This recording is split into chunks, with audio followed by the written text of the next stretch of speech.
can we now welcome to the Bab Up our stage the wonderful Lynne Murphy, who's going to tell us about You Becoming Me. So, Lynne Murphy.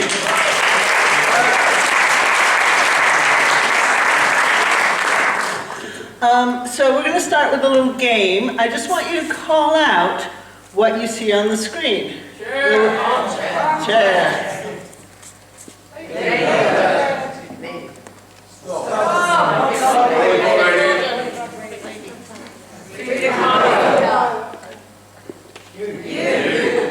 Alright, so there are some things I want you to notice about what you've just done.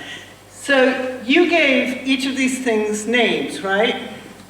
But the first three names you gave could have been from other examples of that type of thing. But when you got to Frida Kahlo, you could have kept doing that, right? You could have said artist, or woman, or Mexican, but you went for a name because you had one. And if you had known the Lollipop Lady, you probably would have said her name. And when you got to me, you know my name, you just heard it. But you didn't say my name. You said you. So there's something about the hierarchy of what we call things. And I want to think about that a little bit, but mostly I want to think about being me, which is something that all of you have done and none of you are doing as well, in a certain sense. None of you are being me. And I want to do this in terms of thinking about what does it mean to be me? What does it mean to have a self? And to what extent does language make us have selves? All right, so I'm getting kind of philosophical here. But you know, who were you before you had a name? Were you you? Were you you before you started talking about yourself? Before you could say me, right? So, I kind of made my point about that, except to say that, you know, so Frida Kahlo's name is special, and we use it when we see her, because names are special. And names are so special that the United Nations has, you know, put this as one of our fundamental human rights, that you have the right from birth to a name, okay? And why do we have that? Why do we need a name from birth? Well, think about it. It's the reason why you don't name your dairy or your beef cows, right? It's the reason why you don't name your pigs if you like bacon, right? If you want to make it part of the family, it needs a name. That's how you make something part of the family. Once you name the pig, it's a pet. It's a family member. It's no longer an object that you can do things with, right? You see the little baby bunny, and you're told, don't give it a name, or you want to bring it home, right? We want people to bring their babies home, right? So we say, it's your fundamental right to have a name from the beginning. And if we don't, you know, when we want to make people feel less than human, we take their names away. I mean, that's sort of the repeating theme in dystopian fiction, is you take somebody's name away to make them inhuman, to revoke their membership in the human family.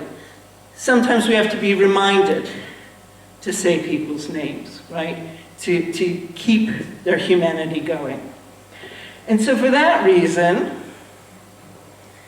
the United Nations repeats that right in their Convention on the Rights of the Disabled, because that's where you really, really need to insist that people give people names from birth, right? To make sure that you're valuing that person as a human being. Now, the funny thing about that is nobody gets a name from birth. Hardly anybody gets a name from birth, at least not officially. This is, the UN is telling our governments, you're supposed to have your babies have names from birth. But in most cultures, the tradition is to give the baby a name a little bit further away from birth, right? To sort of make sure the baby's gonna hang around before you get too attached to it. So in a Hindu ceremony, you give the baby the name at about 40 days. In Christianity, very rarely do people get baptized right away. In 1980s, it was 6 weeks after birth was the average. And now it's 6 months after birth is the average in America, presumably because people want to have parties and it takes a while to plan a party. So they're not taking that symbolism of giving the baby a name quite the same. But I was really surprised when I had a baby in this country and discovered that there were other parents leaving the hospital without having given their children names. That just freaked me out. How long is it that a baby can go nameless in the UK? 6 weeks. 6 weeks, that's what everybody thinks. But that is not true. You must register a birth within 6 weeks, but you can leave the name part blank. You are not legally required to give your baby a name until they've been around for a year. And if you haven't by then, the state will step in, okay? And this happens. You know, it doesn't happen a lot, but some babies every year are registered without names. Living in the UK, the state intervenes very rarely. Right? You know, some other countries, they have a lot of rules. In France, I think it has to be the name of a saint, or it did until recently. In Iceland, there's a short list. In Texas, you cannot have a name with an accent mark in it. And that's in a place that used to be part of Mexico. So, in the UK, they interfere very rarely. There was a baby named Cyanide a few years ago. Her twin was named Preacher, and the courts intervened and said, you cannot name this baby Cyanide. But even then, the mother was saying, but cyanide killed Hitler, so cyanide is good. But the court did not buy that. I have to wonder if they would have reacted differently if it hadn't been a girl. But so Cyanide got to be renamed, but even then the court would not name the baby. They asked the baby's siblings to name her. So we get these names, we attach a lot of importance to them. And now I'm going to do a little aside and tell you a story about my mother. That's my mom with my baby. And my mom loved to talk to babies. She really loved to talk to them. She was a kindergarten teacher. She knew how to talk to babies. And this is a baby who looks a lot like a baby, who my mother talked to in the 1980s when I was at university. And I was in this hippy-dippy university town, and my mother came to visit, and there was this baby at the cafe, you know, at the table next to ours, and my mother starts talking to the baby, and I'm wanting to die, right? Because I'm so embarrassed. Especially since she starts going, who are you? Are you Jeremy? Are you David? Are you Bobby? And I'm like, Mother, outside our little small town, girls are allowed to be dressed in blue. How can you embarrass me in this way? But then she said, are you Peter?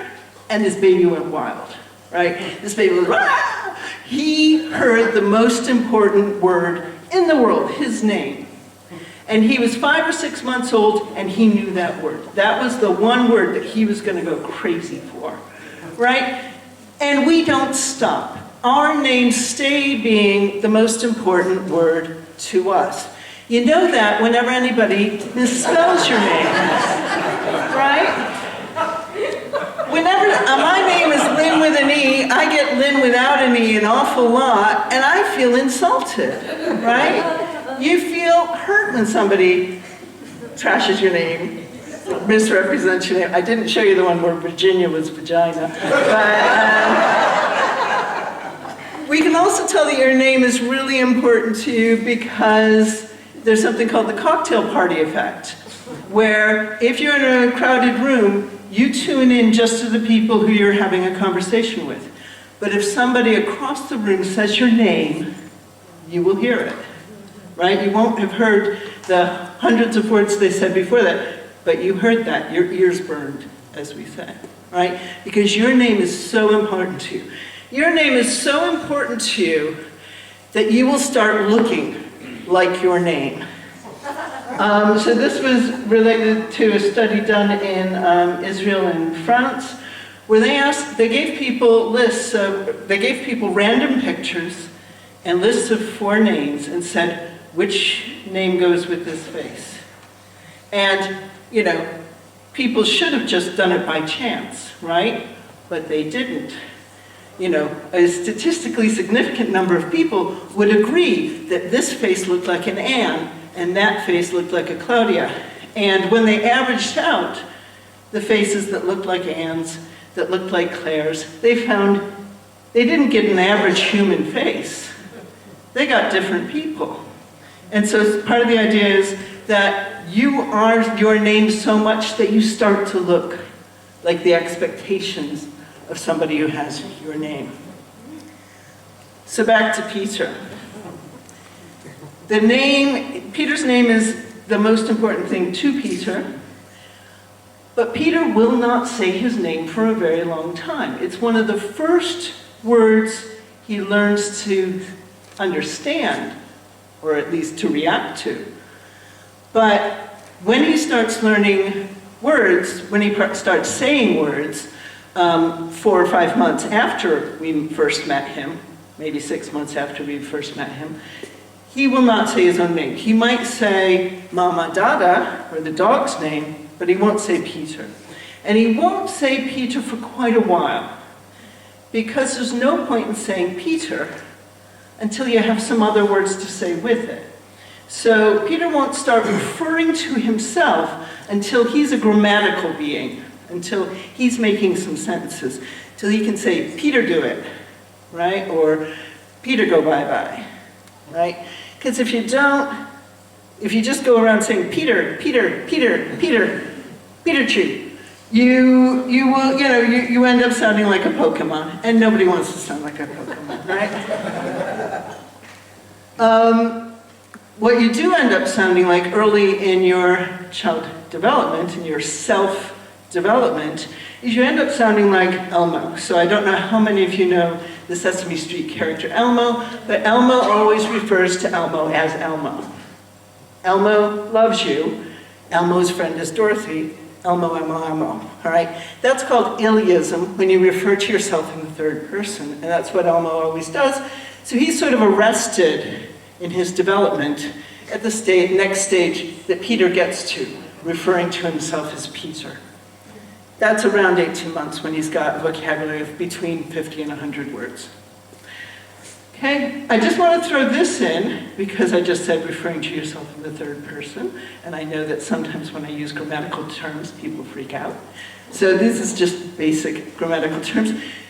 First person is me, second person is you, and third person is everybody else, right? So we have sort of an egotistical way of going through the world. The first person is me, right? And it's hard to learn that. It's hard to learn to be the first person, to speak about oneself in the first person. Number one, because other people don't do it about you that much when you're a baby. So parents and adults in general intuitively know that the words me and you are difficult words. They're short words, but they're very difficult words conceptually. And so you do things like say, hey Peter, come to mommy. Look at Peter doing that. Peter's such a big boy now, right? And that you refer to yourself as mummy for far longer than it's dignified, right? But even when you do use those little words, you and me, you're not using them in the way that your child would use them, right? Because whenever Peter hears the word me, it doesn't refer to him, right? So if Peter just, is interacting with his mother, he's going to think that me means mother, right? Maybe? Because it never means Peter whenever he hears it. Okay? So he will eventually get it. He'll eventually figure it out. A few months after, he figures out he can call himself Peter. And at that point, he'll sound a bit like Cookie Monster, who's arrested at the next stage of self-development. And he'll get I a little bit after that. Me and I might as well consider them the same word. It's just a grammatical difference, not a difference in meaning. But all of this is happening at the point when we are figuring out what it is to be a person, and what it is to be an individual, and what it is to be me. Okay? So the development of a child's sense of self is separate and distinct from others, is the central issue of childhood, of toddlerhood, right? Before that, you're attached to your mother. You haven't got a good sense that other people are other selves going around in the world. These are things you have to sort of catch up on. And there are all sorts of cute clues about that in the ways that babies behave. So before they're linguistic creators, before they're saying words, babies tend to react to themselves in a mirror as if, hey, there's another baby, right? Once they start becoming linguistic beings in the first part of their after the first birthday, they start to get really weird around the mirror because they're like, who's that kid who's doing everything that I'm doing, right? They've got more of a sense of what they're doing, and they start to get a little bit more, suspicious of this guy at the beginning, and then that develops into figuring out it's me, right? Figuring out that's Peter in the mirror, that's Lynne in the mirror. But once they get to the point where they can name the child in the mirror, they don't call it me. So by this time they do have the word me, they're using the word me, they're using the word I. But they'll point at the child in the mirror and say, there's Peter. It's Peter. Because Peter and me might not be the same person yet. Okay? It's even, I think, a little bit weirder when you look at pictures, when you look at photographs, right? So here is a artistic recreation of my child looking at a picture of herself, right? Any photograph you look at is you in the past. Even if it's a few seconds in the past, it's not the person who's right there. So the child looks at herself in a picture, and well into being up to like 3 years old, in the threes, will still sometimes look at the picture and not say, it's me, but in this case say, it's Arden, right? Because that person is not as connected to her now as we later come to see ourselves as being connected to our photos. So she's slightly a different person. So we've got all these clues in how people use the word me in terms of how we get our sense of self, or when we get our sense of self, at least. We also get a sense of what makes it easier and what makes it harder to develop that sense of self. So Cole kindly gave me a lift this evening, and he was saying that he's got triplets. And I thought, oh shoot, I didn't look up anything about twins and triplets. So I quickly, while we were having dinner, looked up what happens with twins. And twins will tend to use me as if it's a plural word for the first bits of their development. So again, we can see that the sense of self as individual is something that has to develop in us. And where we're gradually becoming that self. Who does it most easily? I'm not going to expect you to look at all that, but it's kids who have older siblings.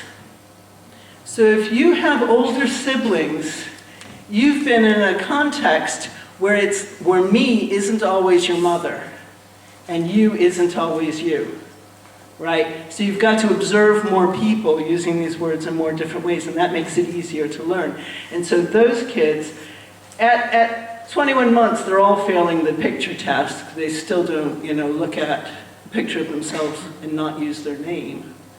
But you can see the second-borns are much earlier in using their first-person pronouns, okay? Because they are hearing more people using the words I and me and you and able to figure out what it means. The other thing that makes these things easier is the type of parent you have. And this is my mom again, and that's me. Or is it? Because I have no memory of that day. For all I know, that's my mother and somebody else. People keep telling me that that's me, right? I have no particular connection to it except those people telling me. And what my mother did, and some other parents do very well, is to continually tell me the story of myself as it was happening. So they found that kids who have parents who are constantly narrating their day. So look, now we're putting the tea in the teacup. And let's go say hi to Daddy. Wave at Daddy. Look, we're waving at Daddy now, right? When you've got a parent who does a lot of that, the child is usually earlier to develop that autobiographical sense of self, where you can link the self of the past to the self of now, okay? So that's the stuff I've been thinking about. I've been thinking about it in the context of I'm writing a book. If you saw me talk here last time, I talked about the word the. And I'm writing a book about the little words in English and how much they can tell us about what it is to be human. And I think that me tells us an awful lot about what's going on in our heads. And to think that every culture does this, me and you are meanings that are basic to every language of the world. That's just crazy, right? Because they're really weird words. In the end, you end up in a situation where you talk about yourself in all sorts of ways. Sometimes I talk about myself in the first person. When I'm a bit ashamed, when you're a bit ashamed, you tend to talk about yourself as if you are you, right? Like I did just there. And sometimes we talk about ourselves royally, as if we know what we're doing. And then sometimes we still talk like Elmo. This is Lynne Murphy signing out. Thank you for being you, for being me. Bye-bye.